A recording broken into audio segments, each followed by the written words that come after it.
मोंदू खरात प्रकरणात चाकणकरांची चौकशी सुरू आहे। गेल्या 2.5 तासांपासून रुपाली चाकणकर यांची एसआयटी चौकशी सुरू आहे। नाशिकमध्ये एसआयटी कडून चाकणकरांची चौकशी सुरू आहे।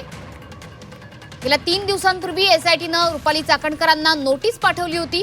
याआधी सुद्धा रुपाली चाकणकरांची बहीण प्रतिभा चाकणकर यांची चौकशी झालेली होती। या संदर्भात अधिकचे अपडेट घेणार आहोत। आमचे नाशिकचे प्रतिनिधी सागर गायकवाड सध्या आपल्या सोबत जोडले जात आहेत। सागर, गेल्या अनेक तासांपासून जवळपास 1.5 ते 2 तासांपासून ही चौकशी सुरू आहे। काय अधिकचे अपडेट या चौकशीतून बाहेर येत आहेत?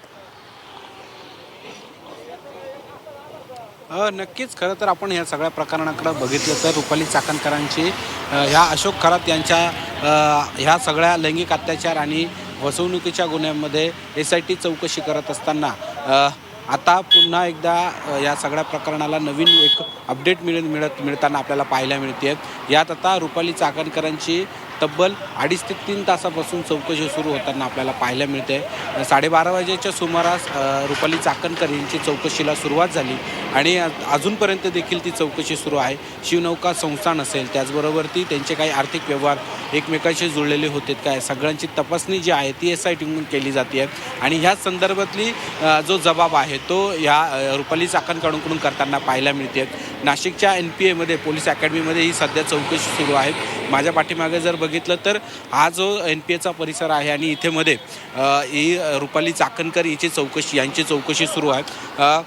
12:30 वाजेच्या सुमारास या रुपाली चाकणकर आणि राजेंद्र जे पगार आहे यांच्या घरी भेट दिल्यानंतर त्या थेट ह्या NPA पोहोचलेल्या होत्या आणि त्यानंतर ह्या सगळ्याची चौकशी जी आहे ती आता रुपाली चाकणकरांची होताना आपल्याला पाहायला मिळते। ह्या जर इकडे जर ह्या सगळ्या परिस्थिती विचार केला तर कारण अनेक दिवसांपासून अशोक खराची याच ठिकाणी चौकशी सुरू होती आणि त्याच चौकशीच्या दरम्यान ही शिवनौका संस्थांमध्ये विश्वस्त असलेल्या रुपाली चाकणकर यांची चौकशी देखील व्हावी अशी मागणी जी आहे ती होताना पाहायला मिळत होती।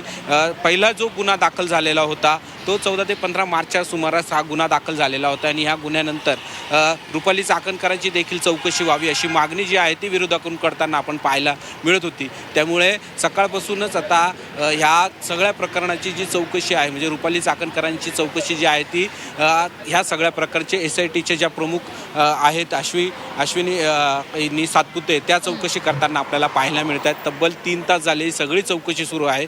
अजून 2 ते 3 तास ही चौकशी सुरू असल्याची माहिती मिळते। त्यामुळे या सगळ्या प्रकरणाकडे जर बघितलं तर नवनवीन पैलू जे आहेत ते आता त्याच्यामुळे या चौकशीकडे तुम्ही लक्ष ठेवून राहा। या चौकशीमधून काय अधिक अपडेट बाहेर येत आहेत हे बघणं महत्त्वाचं आहे। तुर्तास धन्यवाद दिलेल्या या सविस्तर माहितीबद्दल। मात्र या चौकशीला जाण्यापूर्वी रुपाली चाकणकरांनी माध्यमांशी संवाद साधला। नेमकं काय म्हणाल्या होत्या बघूया। आज एसआयटीचा जो तपास सुरू आहे त्याच्या संदर्भात त्यांचे काही प्रश्न असतील तर त्या प्रश्नांना काही उत्तरं त्यांना हवी असतील तर ती देण्यासाठी मी आज आलेली आहे आणि या तपासामध्ये पूर्णपणे माझं सहकार्य राहील।